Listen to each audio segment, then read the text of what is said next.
Last week sa My Driver Sweet Lover, Rocky, ibenta mo rin yung jeep. Yung kikitain mo, yun ang gamitin mo papuntang Riyadh. You look problematic to me. Si Mami kasi, Tito, parang tinatago siya sa akin. About what? About my dad. Gusto niya makilala yung tatay niya. Hindi ko masabi sa kanya, ako naman. Maniniya ka. Kahit nakita ko na yung picture niya, he remains faceless. Balang araw kikilalanin ka din as her father, okay? habang si Gabby, Close na kayo ni Papa Rocky niyan. Hindi naman. Sus, para nagkakadevelopan na kayong dalawa. Sino magbabantay kay Ma'am Gabi? Mayaman sila, Gabi. Kaya nilang bumili ng suporta. Kayo, wala kayong pera. Don't you want to have a family? Gusto ko magkaroon ng family. Let's toast. Good evening po, Sir Aaron. No? Aaron? itong si Rocky, may plano na naman. Babalik ako agad. Saan ka pupunta? Meron lang akong kailangan ipagtapat. Ano yung gusto mong sabihin, Rocky? Ma'am, mahal na mahal kayo ni Sir Simon. Sigurado ko yun yung sasabihin mo. Opo, ma'am. Kung ako ho sa inyo, balikan nyo na lang si Sir Simon.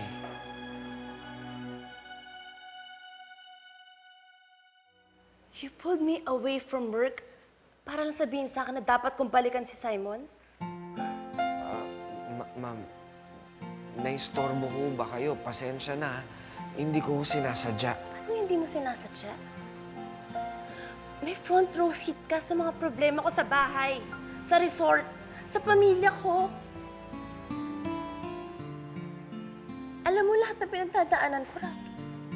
Tapos ngayon, you pull me away from work para lang sabihin sa akin yan. Para ano, para pakialaman ng love life ko? Ma'am, pasensya na talaga. Hindi naman yun yung intensyon ko. Rocky, look. May lisensya ka to drive. Pero wala kang lisensya para pakialaman ng buhay ko. Ano ba? Alam mo, Rocky, bumalik ka na lang sa lola mo. Mas kailangan ka na.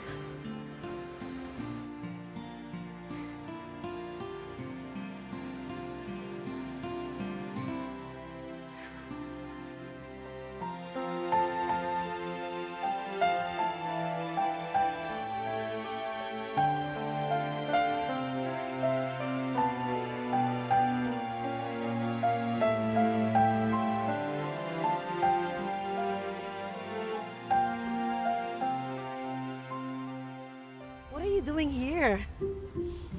Should you be on your feet? I've been in a coma for 12 years.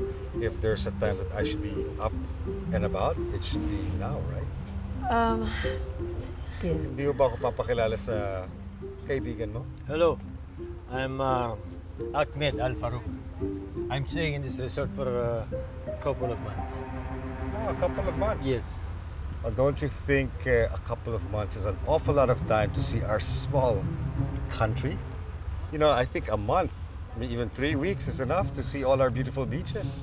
Bakit ako affected? Ba't yun ang sinasabi ko? Ba't ako nagagalit? Ba't...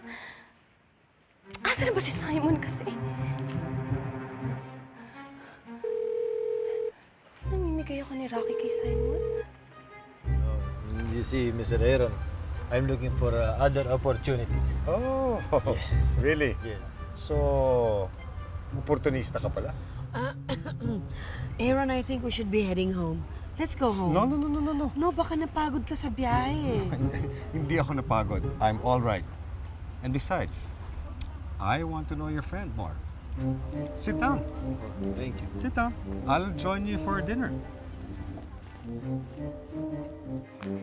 Saan ba si Simon? Ba't di siya sumasagot?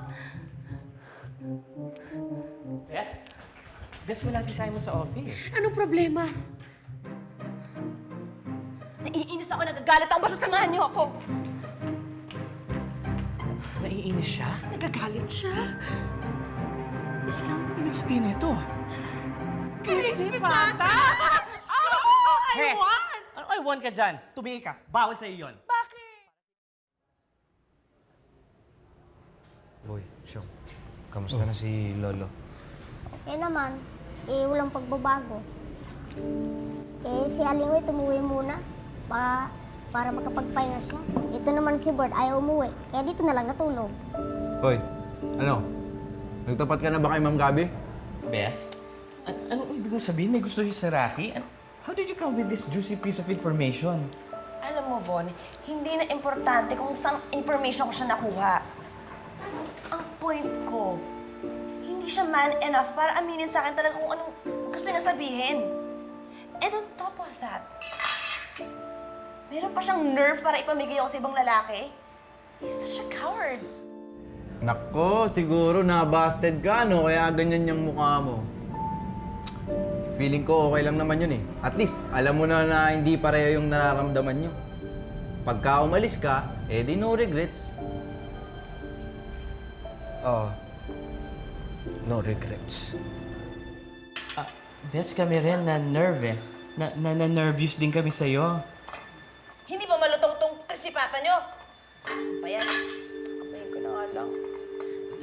Easy, Bes. Hindi siya crispy, oh. Parang carnivore na hindi nakakain ng 10 years. Marunong ka palang magtagalog. Yes. I make sure na pag pumunta ako sa isang bansa, marunong na ako magsalita ng kanilang native language. Alam mo, Ahmed, parang nagigilty ako, no? Para sa'yo. Dahil based on your stories, it seems like you're a self-made man. Yes. Na nagtrabaho ka sa isang mayaman na negosyante. And then, ipinamana sa'yo ng boss mo ang kanyang negosyo. Samantalang ako, minana ko lang ang negosyo ko sa pamilya ko.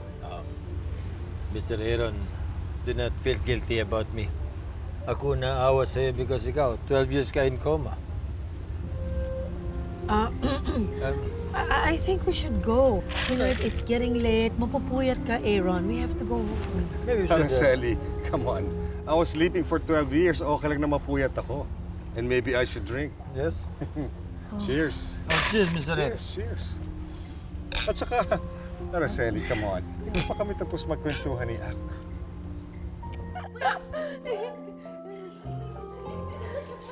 Nick, you hold this. Simon! Diyan na kayo. Simon, payag na ako. Sa? Payag na. Let's get back together forever. Nahilo ko. Hindi ka ba masaya dito ako? Gabi! Thank you very much. It was a wonderful meeting you. Pleasure is mine. Yeah. Ms. Araceli, thank you very much for the wonderful dinner. Good night. Thank you. I must say, I'm very impressed sa nililigawan mo. Nililigawan? What are you talking about? I'll take her home. Hindi, it's okay. Kami na lang ni Minnie mag-uuwi. Total, hindi naman kami lasing eh. Sigurado kayo? Okay, pero bantayan nyo na mabuti yan, ha?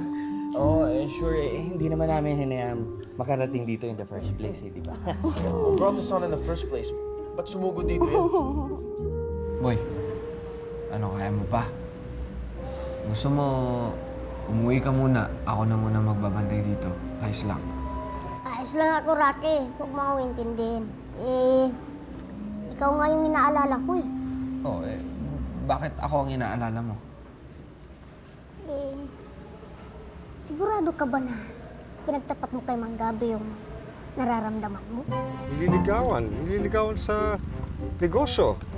Kinukuha mo siya maging business partner, right? Oh yeah, I mean, if you meant negosyo, nililigawan para maging business partner, yeah, you're right. Exactly. You know, Araceli, I don't understand why na kailangang isikreto mo sa akin itong business dealings mo. Alam ko naman you're doing this for the company. And sooner or later, I'm going to be involved. Gumagaling na ako. And you know what? After all, siguro naman I have the right to know kung kanino mo ibebenta ang mga properties ko. Di ba? Itong si Gabi, nagkukwento lang siya kanina. Oo, nagkukwento. Oops, alalayan mo. Pwede, alalayan. Nagkukwento siya. Kasi how she feels lost and Lost and found. oo. Tsaka everything is still, out of control. Especially, nagkukwento siya, di ba, na she misses you. Di ba? Sinabi ko na dapat doon siya kay Sir Simon. Bakit mo naman ginawa yun? Tuloy, hindi mo malalaman kung anong sasagot sa'yo ni Ma'am Gabi. Kahit naman ano ang isagot ni Ma'am Gabi, wala namang magbabago sa sitwasyon natin, hindi ba? May sakit pa rin si Lolo George. Wala tayong pera. Aalis ako. Kahit naman magkaroon ng milagro at sabihin sa akin ni Ma'am Gabi na may gusto siya sa akin, ganun pa rin naman eh. Aalis ako. Hindi ba mas masakit yun? Mabuti na yung ganun. Nandun siya sa dapat niyang kalagyan. At ako, andito ako. Inaalagaan kayo.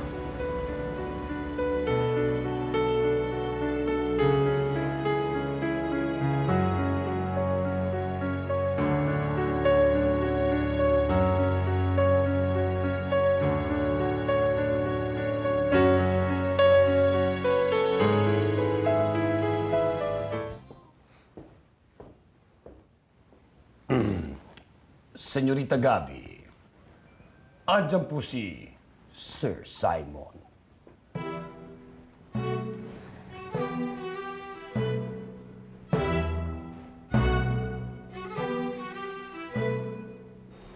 Minnie! Pianaki! Tingnan mo kung Yes. sino nag-text si Gabi, oh. Di raw siya papasok at may bisita siya. Alam mo kung sino? Sino? Simon! Pero Von, maiba nga tayo. Matanong ko lang Bakit nung tinatanong tayo ni Simon kung bakit biglang sumugod si Gabi sa bahay nila kagabi, pinigilan mo ako nung sasabihin ko yung tungkol kay Papa Rocky? Ano pa iniintay nyo? Tsupi na kayo.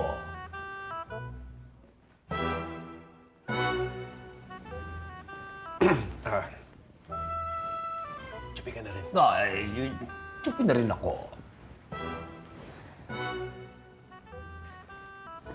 Gabby, gusto na sana kitang kumustahin after last night. Simon, I'm so sorry. Gabby, wala ka naman dapat ihingi ng sorry sa akin eh. Kasi nga si Rocky nakakagulo. Paano pang pagulo? Ano pa? Eto yan Medyo ina-analyze ko lang, no? Ito si Gabi kasi. Parang nahuhulog na ang loob kay Papa Rocky. Kita mo naman yung reaction niya, di ba? Yung reaction niya nung binigay siya ni Rocky kay Simon. Bigla na lang nagulo ang mundo, ngumat nga. Ng crispy pata. Uminom. Tama. Hindi ka naman magre-react ng gano'n kung wala kang nararamdaman. Oo nga, no? Alam ko, confused ka ngayon. Alam ko rin, maraming gumugulo sa isip mo. Gabby, I get it. But I'm not gonna apologize for telling you how I feel. At hindi rin ako magsisisi na sinabi kong I miss you. Gabby, I miss the man that I am when I'm with you. And besides, eto pa, si Simon at si Gabi, kumbaga, same wavelength yung dalawang yan. Kumbaga, nagkakaintindihan yung dalawa. Parang nanggaling sila sa iisang mundo. Gets mo? Pero naiintindihan ko na ngayon marami kang kailangan harapin. So nandito ako para suportahan ka. I'm willing to wait.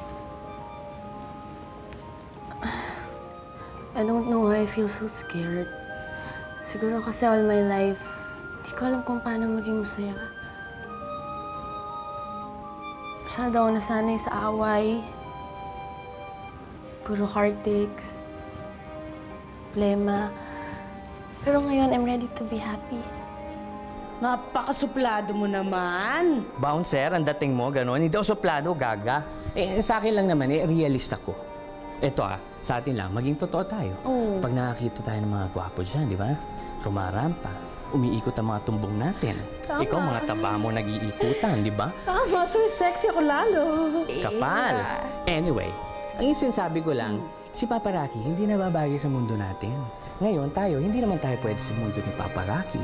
So, okay na si Simon at si Gabby, di ba? Mas okay na yon. At si Papa Rocky naman, aalis na, pupunta na Riyadh. Bagay. Kuha mo. Uulitin mo nga sa akin sinabi ko. Ay, say, Gabby. Simon, ngayon klaro na utak ko. So I'm saying yes. Simon, let's get back together.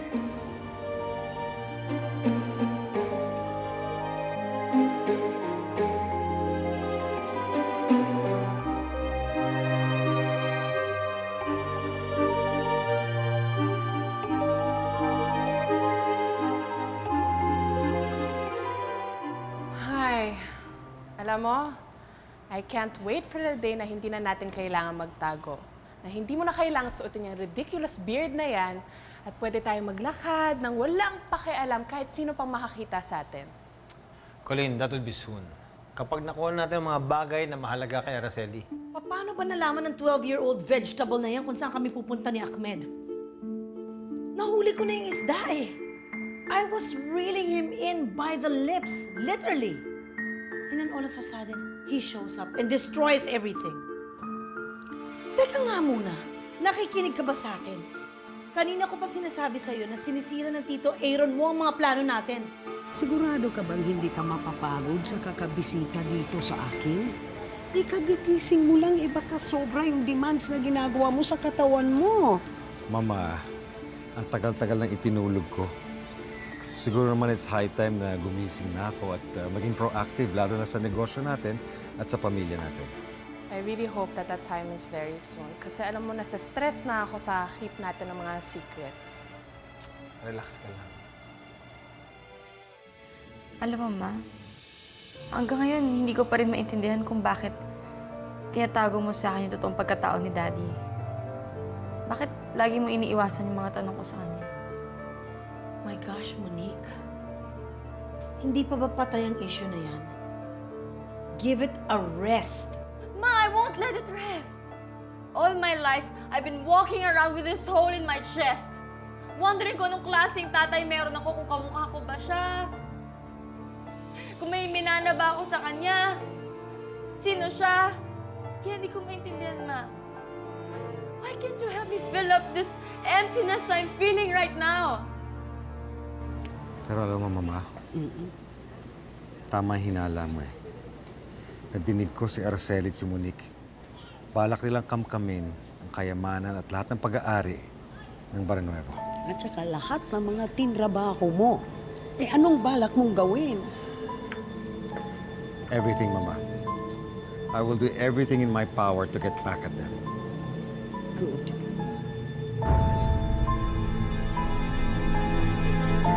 Hi, Tabs. Po? Pakicheck ka kung okay na si Mang Gusting. Sino? Check mo kung okay na si Mang Gusting. Si Mang Gusting daw, i-check ko. Bagay-bagay mo. Ito na po, ito na. Bilisan mo I-check nga. ko na. Bibilisan na, bilis na nga. Ito na, Papel ka pa, Ang bumilis bilis, ka. Ma'am Monique, okay lang ba kayo? Kung meron kayong gustong sabihin, pwede nyo namang sabihin, pwede namang hindi nyo rin sabihin. Alam nyo, kailangan nyo yan sabihin sa kaibigan. Hindi ko rin naman sinasabi na sabihin nyo sa akin, pero pwede rin hindi kung gusto nyo lang. May tatay ka ba? Wala. Ay, hindi, STL.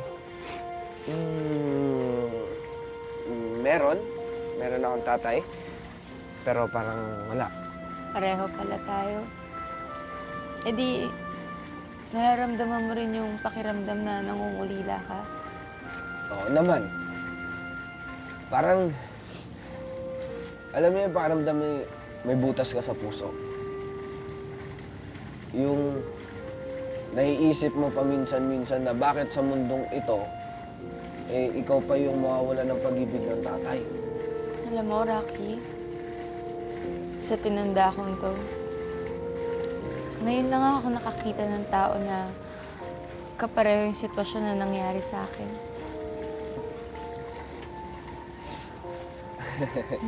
Alam mo, ano tayo mabaliw eh, no? Nagtatawa na natin dahil wala tayong mga tatay. Rocky, gusto ko sana mag-apologize. Saan? Sorry kung dati, di ba magkaibigan na tayo? Pero bigla akong na-turn off sa'yo, hindi ko alam kung bakit eh. Pero alam mo, sobra akong nagpapasalamat na nandyan ka pa rin. Hindi mo alam kung gaano kagaan yung loob ko ngayon na nasabi ko lahat to sa'yo. Kaya thank you. Thank you, tsaka sorry. Walang ano man. So, driver ka kamo ng anak ko? Opo. Oh, eh kung driver ka ng anak ko, ba't di ka niya kasama? Hi, Tito Ahmed! Hello. Hello, how are you? How are you? Have a seat. Tito Ahmed, what happened to your beard? What happened to my beard? Why?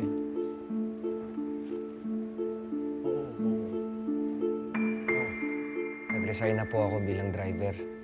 Kasi po, lilipad na ako papuntang Saudi. Dumaan lang ho ako dito para imbitahan yung mga kasamahan ko dito na baka pwedeng pumunta sila sa despedida ko. So, magdedespedida kayo, pero ang sabi mo, yung lolo mo nasa ospital. Oh, paano kayo makakapag-party niyan? I-discharge na po siya bukas. Siya nga ho yung nagpumilit na maghanda ako eh. Sorry, Oh my...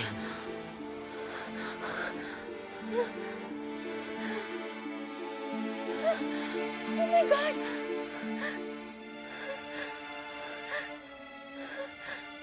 It's you! Monique? Oh, Gabby. Pa, there's somebody I wanna introduce to you. My boyfriend, Simon. Simon, this is my papa. Very nice to meet you, sir. Simon?